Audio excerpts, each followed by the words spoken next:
Alors bonjour chers auditeurs, bonjour Mathias. Bonjour Eric. Nous allons aujourd'hui voir le psaume 16.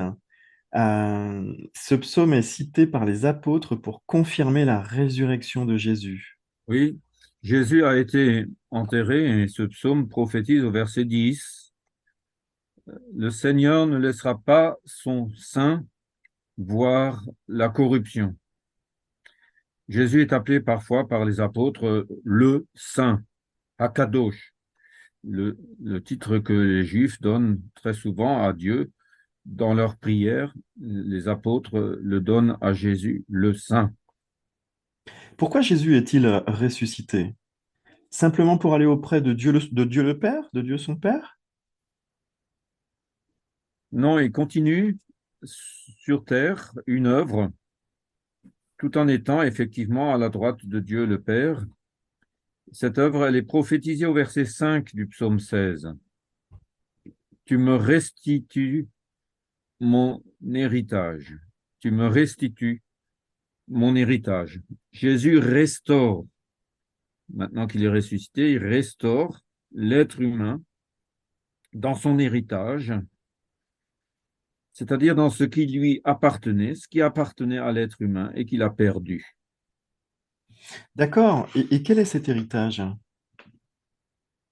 Pour répondre à cette question, Eric, il est nécessaire de faire un détour par la prêtrise que le Seigneur a donnée à son peuple Israël, à Aaron, et plus précisément donc à Aaron qui est dans la tribu de Lévi, cette tribu qui n'a reçu justement aucun héritage dans la terre de Canaan.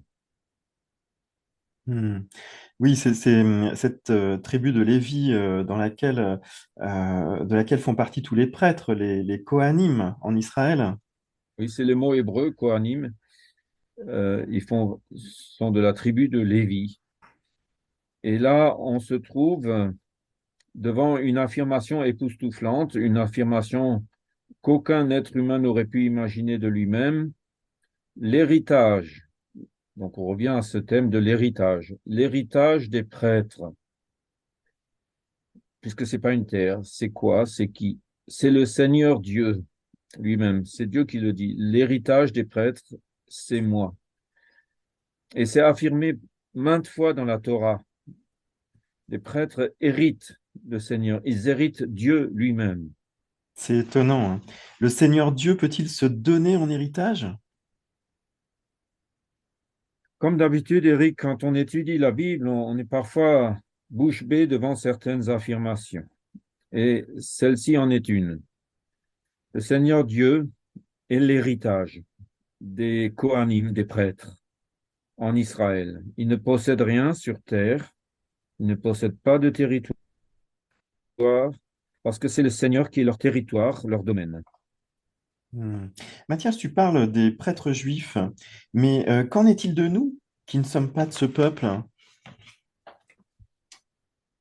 Par l'enseignement de Jésus, nous découvrons que nous sommes héritiers, nous aussi, d'un territoire. Et voici comment l'apôtre Jean, dans sa deuxième épître, définit notre domaine, notre territoire. Je lis dans 2 Jean, le verset 9. Celui qui demeure dans la doctrine de Jésus-Christ, celui-là a le Père et le Fils. Remarque bien, Eric, le vocabulaire utilisé. Il a le Père et le Fils. Le verbe avoir est utilisé, donc il y a un héritage. Et cet héritage, c'est la relation père-fils dont nous héritons. Et c'est un héritage qui se trouve de toute éternité à l'intérieur de la Trinité. Voilà ce qui se passe pour quiconque demeure dans la doctrine de Jésus-Christ. Je comprends mieux pourquoi ce psaume insiste par ailleurs sur le fait qu'un tel héritage doit être préservé de toute adjonction d'idoles, de divinités plaisantes à la mode, par exemple. Le psaume insiste en effet sur le rejet des idoles. Ces idoles qui attirent, comme tu dis, ces divinités plaisantes, à la mode, qui fascine parce que c'est à la mode, tout le monde court après. C'est exactement le mot utilisé, on court après. La doctrine de Jésus-Christ, elle, est ancienne. Et parce qu'elle est ancienne, on se dit qu'elle est périmée. Et c'est faux. Elle est toujours nouvelle, car ce qui est vrai est toujours nouveau.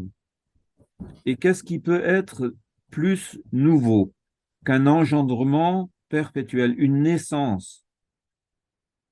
Une naissance est toujours nouveau. Et nous sommes engendrés dans la relation fils-père, toujours à nouveau. C'est par sa parole que Jésus, fils d'Israël, crée cet engendrement en lui-même. Pour nous qui étudions les textes de la Bible en communion avec les Juifs, un verset de ce psaume est particulièrement important. Il s'agit du verset 8 qui est affiché devant l'assemblée dans toutes les synagogues. J'ai placé le Seigneur devant moi pour toujours. Tu as raison, Eric. Ce verset est affiché dans chaque synagogue et en hébreu, donc les les non-chrétiens, les, pardon, les non-juifs qui lisent pas l'hébreu, mais il y a beaucoup de chrétiens maintenant qui lisent l'hébreu. Donc, ils découvrent ce verset quand ils entrent dans la synagogue. Shaviti Adonai Negdi Tamid. J'ai placé le Seigneur devant moi pour toujours, tous les jours et tout le jour. Il s'agit donc d'être devant le Seigneur, qu'on soit assis, en train de marcher, de parler, d'agir. C'est avoir toujours le Seigneur devant nous et pas simplement au-dessus de nous, mais devant nous, au même niveau que nous, parce que lui, le créateur des cieux et de la terre, va être notre vis-à-vis à chaque instant. Nous avons le droit, nous avons le privilège de l'avoir toujours devant nous, de vivre chaque instant sous son regard qui nous fait vivre. Oui. C'est vraiment très fort tout ce que tu as pu évoquer. Au revoir, à bientôt Mathias. Au revoir. Au revoir, Eric.